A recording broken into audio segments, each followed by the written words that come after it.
Hello, ladies and gentlemen, Professor Connect here, bringing you guys another video, this time talking to you guys a little bit about an introduction as to what dimensions are.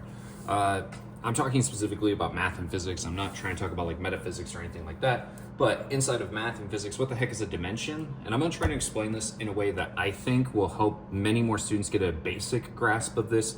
I'm not trying to go super crazy in depth. I just really want to help students get a basic understanding. So in mathematics, when we say a dimension, usually we are talking about a dimension as in a plane. So for example, we have the X, Y, and Z are sometimes called the Z planes or axes. So these are going to be dimensions that we can work in mathematically. So mathematically, these typically look like a plane, right? So we might say the x-axis might be going this way. We might say the y-axis goes this way. We might say the z-axis or z-axis goes, this is supposed to be representative of out of the board and into the board. So we have three different dimensions. To break that down even further, right, inside of mathematical equations, we might have something like y equals 2x. These are how two different dimensions interplay with each other. How is the y dimension affected by the x dimension? I am using this a little loosely because x, y, and z are dimensions that are planes or axes. Inside of a mathematical equation, these are more so just going to act as variables, but in the basic sense, they can be kind of one-for-one representative of each other. Now, in the physics world, yes, it is still x, y, and z, but these are typically going to be subscripts. In some way, shape, or form. What do I mean by subscripts? I mean, these are going to be inside of your subscripts as descriptions. Like, for example, you could have velocity, right? But you could have velocity in the x direction, velocity in the y direction, or velocity in the z direction. So these are going to be dimensions of where your velocity is taking place, right? Velocity in the x direction being one direction, y, and then z being, forward and backward.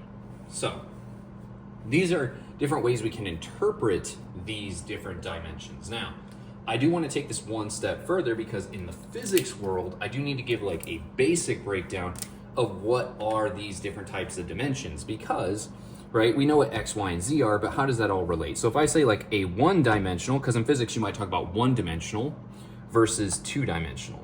So one-dimensional literally means one direction of motion. It means there's only one plane it is moving across.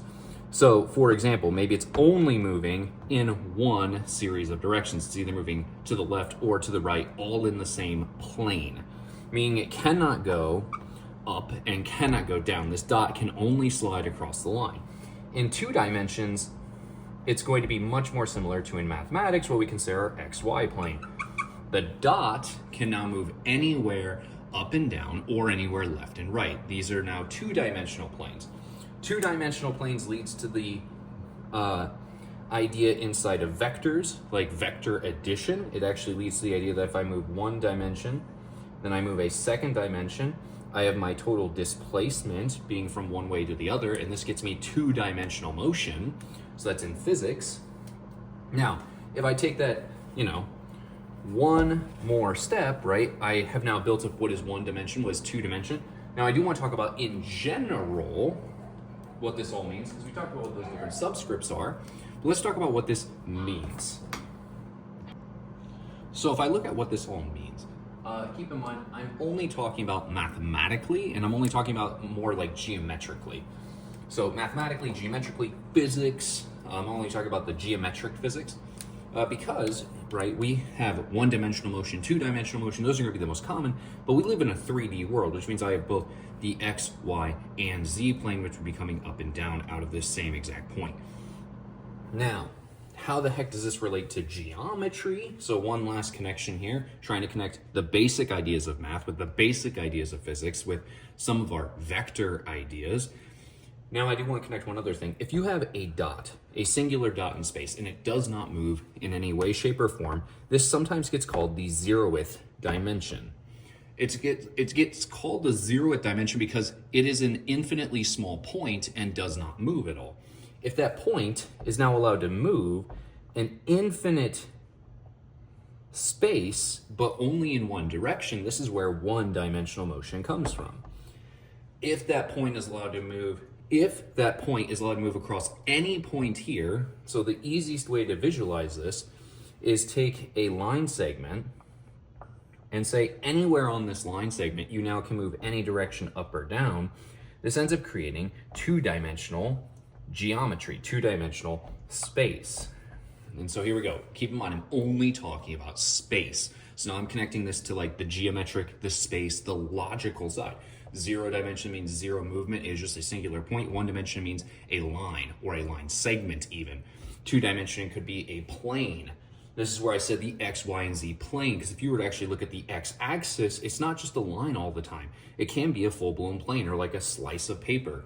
Whereas 3D basically is saying now each of these points can now move in any of those directions. They can go this way, this way, this way, this way, or they can even go one step further. They can move forward or backwards. So now these guys are visualized as moving backwards, but they all can still move each of those directions. And now we get a three-dimensional movement where we can move across the X.